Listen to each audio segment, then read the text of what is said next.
Shalom, selamat pagi saudaraku yang terkasih. Renungan pagi membuka hati untuk mengawali hari, melangkahkan kaki berjalan bersama dengan Tuhan. Saya sangat bersyukur kepada Tuhan. Di tengah banyak kegiatan, aktivitas yang saya jalani, saya melihat kasih karunia Tuhan yang melimpah di dalam kehidupan saya. Renungan pagi bisa sampai di episode yang ke-100. Saya bersyukur bahwa karena kemurahan Tuhan, pertolongan Tuhan, renungan ini dapat disimpan di dalam media YouTube. Ini sesuatu yang luar biasa yang belum pernah saya bayangkan sebelumnya. Sebab kalau saya hanya mencatat di kertas atau saya menulis di dalam tulisan tangan, seringkali tercecer dan lupa. Namun melalui channel YouTube ataupun juga di Facebook, kita bisa melihat bagaimana apa yang kita unggah itu sesungguhnya masih bisa berlangsung cukup lama. Saya juga bersyukur bahwa ada teman-teman yang tetap setia mengikuti sampai di episode yang ke-100 ini. Saya percaya teman-teman juga diberkati oleh Tuhan yang kiranya bisa menguatkan kita semua, yang semakin membuat kita semakin cinta Tuhan, semakin mengasihi Tuhan, dan boleh hidup untuk memuliakan Tuhan. Di episode yang ke-100 ini saya mau memberikan sebuah analogi yang kiranya dapat membantu kita di dalam menikmati proses pembentukan Tuhan. Saudara, di gambar yang saudara lihat ada 3 benda yang bisa saya tunjukkan, yaitu telur, kentang, dan biji kopi. Apa yang akan terjadi dengan ketiga benda ini? Saudaraku, telur ini sangat rapuh, bukan? Ketika kita menggenggam terlalu kuat, maka telur itu akan pecah. Apalagi kalau telur ini sampai jatuh, tentu akan hancur berantakan. Dan yang kedua adalah kentang. Benda ini tentu saja lebih keras dan lebih kuat bila dibandingkan dengan telur. Dan yang ketiga adalah biji kopi. Meskipun kecil, namun kuat. Nah saudaraku, masing-masing benda ini akan saya masukkan ke dalam air yang mendidih. Dan tentu saja untuk biji kopi yang keras ini akan saya tumbuk terlebih dahulu supaya menjadi serbuk. Apa yang akan terjadi dengan ketiga benda ini setelah beberapa waktu berada di dalam air yang mendidih? Saudaraku, yang terjadi adalah telur ini akan menjadi matang. Dan yang luar biasa, telur ini menjadi lebih kuat ketimbang masih mentah. Lalu bagaimana dengan kentang? Ya, kentang yang awalnya keras sekarang berubah menjadi lunak dan kemudian dapat dijadikan perkedel atau kemudian dapat menjadi mashed potato.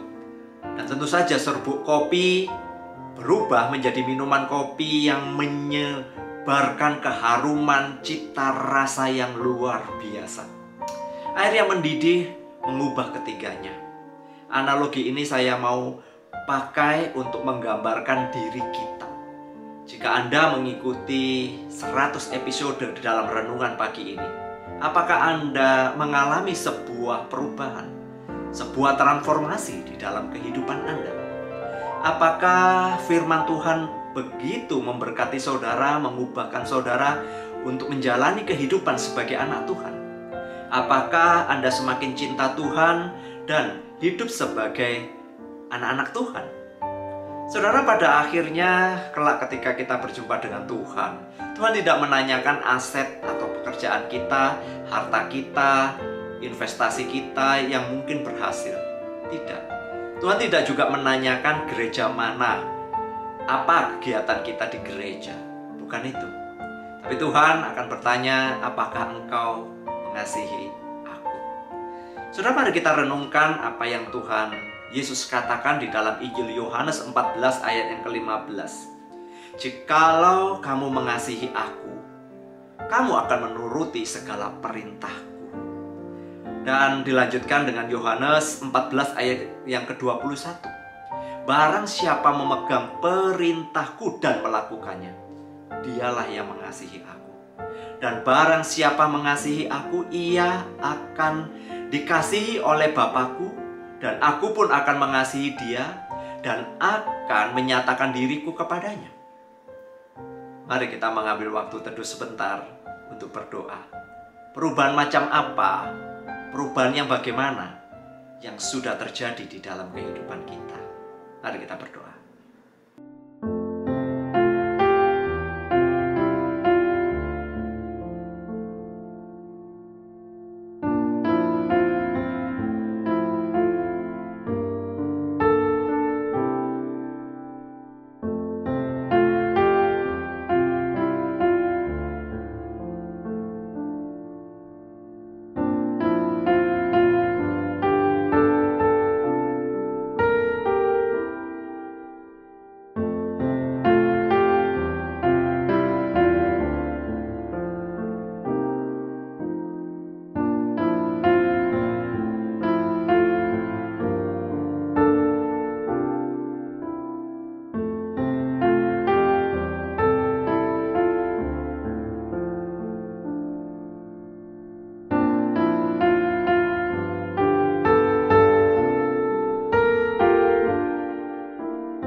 Tuhan Yesus, terima kasih kami diingatkan melalui analogi telur, kentang, dan kopi.